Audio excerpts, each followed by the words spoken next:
자, 여러분 제가 또 왔어요. 3부에서 세 번째 만나게 되겠네요. 자, 3부까지만 들으시면 일단 기본 교육은 다 듣는 게 되시는 겁니다. 다소 지루하시더라도 조금만 더 참아주세요. 자, 3부에서는 가장 중요한 얘기를 하게 될 겁니다. 여러분들이 해야 되는 사업에 대한 부분인데요. 자, 제일 먼저 나와 있는 게 뭐지요? 복지 대상자 발굴. 쉽게 말하면 사각지대 발굴이에요. 복지 사각지대 발굴은 지역마다 다 다릅니다. 도심 지역하고 농촌 지역이 같을 수가 없지요. 아파트가 많은 지역과 집이 듬성듬성 있는 지역이 같을 수가 없습니다. 분명히 자기 지역에 맞는 사각지대 발굴에 대한 여러분들이 계획을 세우셔야 됩니다. 여기 지금 제가 예를 들어본 건 뭐냐면 주로 지금 사각지대 발굴을 도심 지역에서 많이 하고 있는데 이게 가능한 이유는 아시다시피 조밀한 지역에 여러 집들이 있기 때문에 가능하죠. 서울 같은 경우에는 가스 검침원이나 뭐 우편 배달부 이런 문제 택배라고 봐야 되겠죠. 뭐 종교 단체나 뭐 기타 등등 여기는 안 나와 있습니다만은 슈퍼 주인분들이라든지 뭐 편의점 주인이라든지 어떤 식당 주인이라든지 이런 분들이 사각지대 발굴에 아주 중요한 모티브가 될 수가 있어요. 왜냐? 매일 그 슈퍼에 와서 소주를 사가는 어떤 어르신이 있었다. 근데 일주일째 안 나와.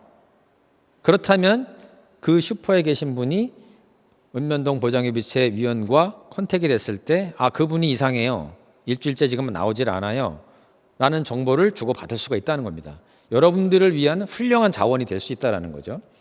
뭐 그 외에 요즘에는 뭐 예전에는 야쿠르트 돌리는 분들도 있었고 우유 돌리는 분들도 있었고 그런데 지금도 그런 분들 활용하실 수도 있고 자, 택배는 어느 지역이나 많이 가시기 때문에 특이한 사항이나 이상한 점을 잘 발견하실 수가 있어요. 여기 사는 노인분들이 계신데 지금 며칠째 방문이 안 열린다라든가 그럴 수 있거든요. 뭐 특히 전기 같은 거 검침원 같은 분들도 활용할 수 있습니다. 전기가 안 돈다면 이상한 집이죠. 사람이 사는데 전기를 안 쓸 수는 없잖아요. 그런 경우가 해당된다고 보시면 됩니다. 그러니까 예를 들면 광주 북구에 그런 사례가 있는데 이분이 부모 사망 후에 오랜 기간 홀로 생활한 중증 장애인이래요.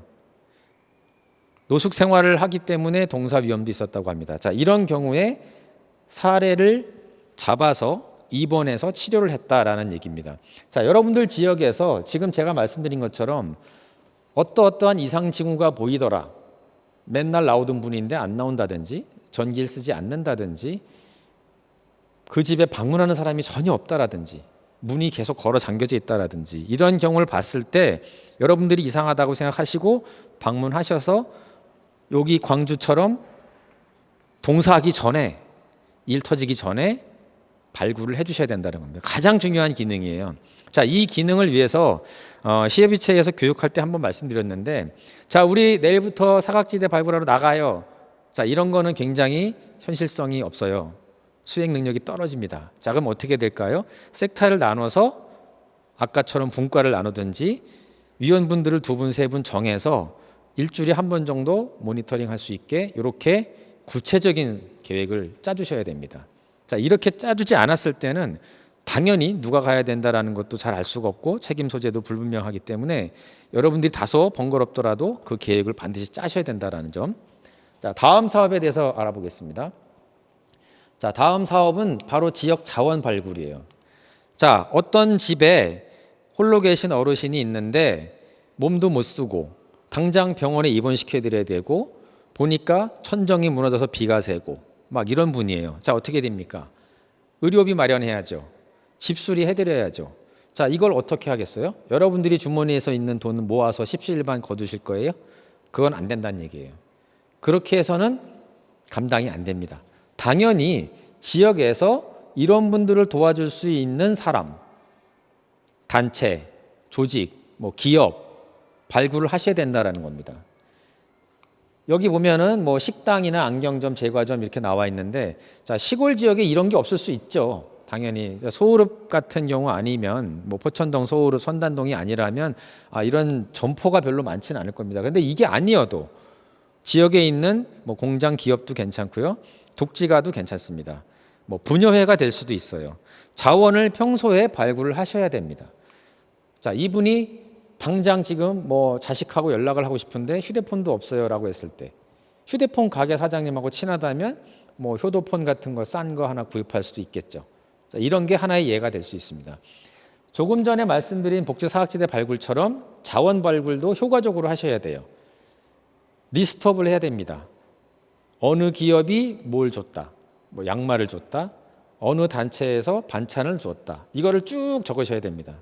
적으셔서 나중에 공유하실 수 있게, 요건 제가 이제 내년에 특화 사업으로 읍면동에다가 다시 한번 제안을 드릴 건데요. 각 지역에 있는 자원을 다 취합을 합니다. 그래서 시협의체 사무국에서 말씀드리자면 같이 관리하는 것이 제가 볼 땐 더 효과적일 것 같아요. 물론 많은 지역이 있고 적은 지역이 있겠죠. 근데 같은 포천이니까 그런 것에 너무 구애받지 않으시고 하셔도 될 것 같아요. 제 생각에는 자원은 많을수록 좋습니다. 그런데 단 너무 무리를 하시면 안 돼요.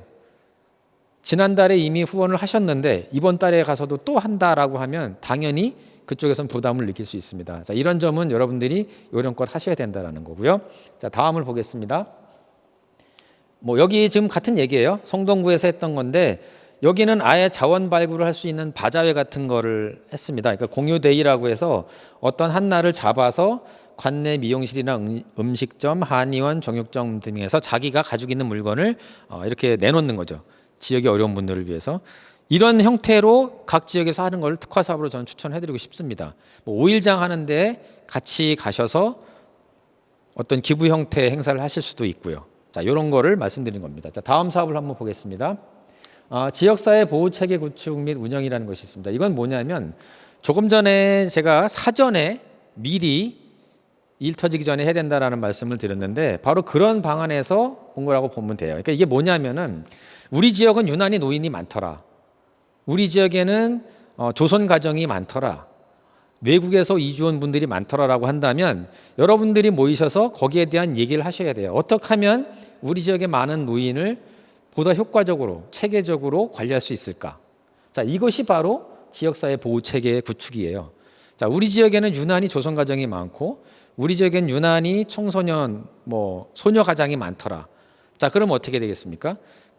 그 사람들을 위한 어떤 사업을 체계적으로 구축하셔야 된다는 거죠. 아까 말씀드린 것처럼 어떤 날을 정해서 같이 모여서 위로하는 날을 만든다든지 이런 게 그런 게 해당되는데 성동구 금호 여기 이제 도심 지역이라 꼭 저희하고 맞는 건 아니지만 한번 얘기해 드려 볼게요.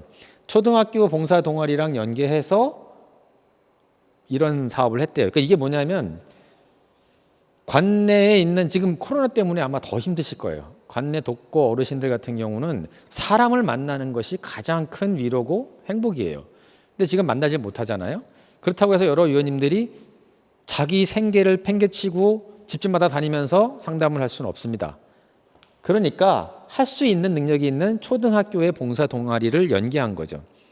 여러분들 같으면 의용소방대, 부녀회 가능합니다. 이 통장 같이 하셔서 어느 날을 하나 정해서 아마 가끔씩 그런 거 행사하실 거예요. 노인분들 모셔다가 점심 한 끼 드린다든지 이런 거 하실 텐데 그것도 물론 중요하지만 여기 있는 것처럼 심리 정서적 지원이 굉장히 중요해요. 대화를 하고 그분이 원하는 게 뭔지 들어주고 지금 힘든 게 뭔지 같이 공감해주고 이게 굉장히 중요하다는 겁니다. 그 체계를 만드셔야 된다. 이런 부분이에요. 자, 다음 보겠습니다. 자, 마지막은 지역 특화 사업입니다.